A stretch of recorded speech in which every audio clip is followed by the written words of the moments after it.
प्राचीन हिंदू धर्मशास्त्रों और पुराणों में यह स्पष्ट रूप से वर्णित है कि मनुष्य के कर्मों का उसके जीवन पर गहरा प्रभाव पड़ता है। विशेष रूप से गर्भधारण, संतान उत्पत्ति और संतान की रक्षा का संबंध नारी के पुण्य और पाप से जोड़ा गया है।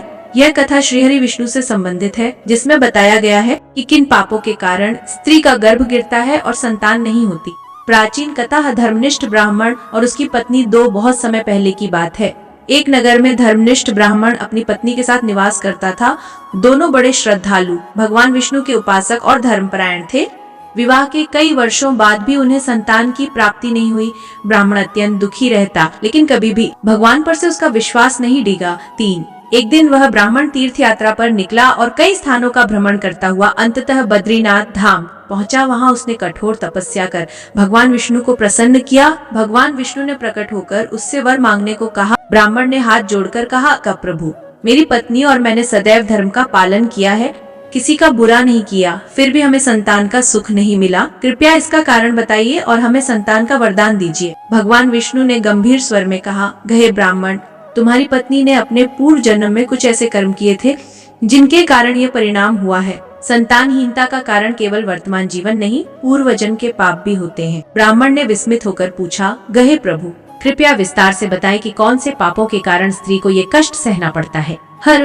भगवान विष्णु ने बताया, स्त्री के गर्भपात के कारण बनने वाले पाप। निश्चित रूप से भगवान विष्णु ने बताया, 1 गर्भवती स्त्री का तिरस्कार या अपमान। यदि कोई स्त्री स्वयं गर्भवती होते हुए या नहीं होते हुए भी किसी दूसरी गर्भवती स्त्री का मजाक उड़ाती है, उसका तिरस्कार करती है या उसके गर्भ का उपहास करती है, तो वह स्वयं अगले जन्म में गर्भ धारण करने में असमर्थ हो सकती है।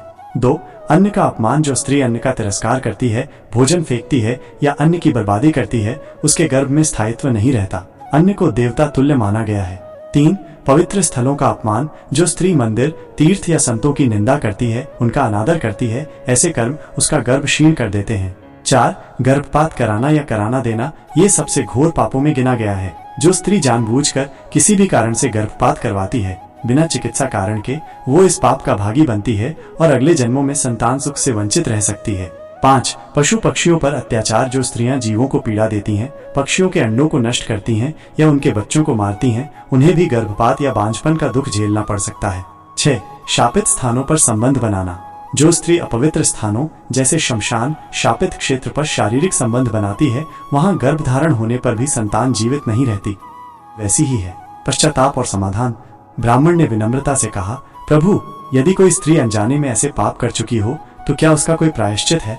भगवान विष्णु बोले, हर पाप का प्रायश्चित संभव है यदि मन से पश्चाताप किया जाए और भविष्य में ऐसा न करने का संकल्प लिया जाए। गर्भ की रक्षा हेतु निम्न उपाय करें। 1 सत्यनारायण व्रत और कथा का आयोजन। भगवान विष्णु की कृपा से संतान प्राप्ति होती है। नियमित रूप से यह व्रत करने से पुण्य की प्राप्ति होती है। 2 तुलसी और शालग्राम की पूजा। तुलसी माता को विष्णु की अर्धांगिनी माना गया है। उनके प्रति श्रद्धा और सेवा से स्त्री को संतान सुख प्राप्त होता है। 3 गर्भ में रहते समय सत्कर्म। स्त्री को गर्भकाल में झूठ, अपशब्द, हिंसा, क्रोध और निंदा से दूर रहना चाहिए। धार्मिक ग्रंथों का श्रवण करना चाहिए। 4 गाय की सेवा, गौसेवा और गौदान से बड़े बड़े पाप कटते हैं। यह स्त्री के गर्भ को स्थायित्व प्रदान करता है। कथा का उपसंहार। भगवान विष्णु की आज्ञा पाकर ब्राह्मण लौट कर आया और अपनी पत्नी को ये सारी बातें बताईं। दोनों ने मिलकर पश्चाताप किया, व्रत पूजा आरंभ की और सत्यनिष्ठ जीवन जीने लगे। 1 वर्ष के भीतर उन्हें पुत्र रत्न की प्राप्ति हुई, जो आगे चलकर एक विद्वान और भक्त आत्मा बना। सीख संदेश। ये कथा हमें ये सिखाती है कि मनुष्य के कर्म, चाहे वे वर्तमान जन्म के हों या पूर्व जन्म के, उनके प्रभाव से कोई नहीं बच सकता। लेकिन ईश्वर कृपालु हैं। पश्चाताप और सही मार्ग पर लौटने वाले को वे कभी नहीं छोड़ते। स्त्री का गर्भ गिरने के पीछे केवल चिकित्सकीय कारण नहीं होते, बल्कि आध्यात्मिक और नैतिक कारण भी होते हैं, जिन्हें समझना और सुधारना आवश्यक है।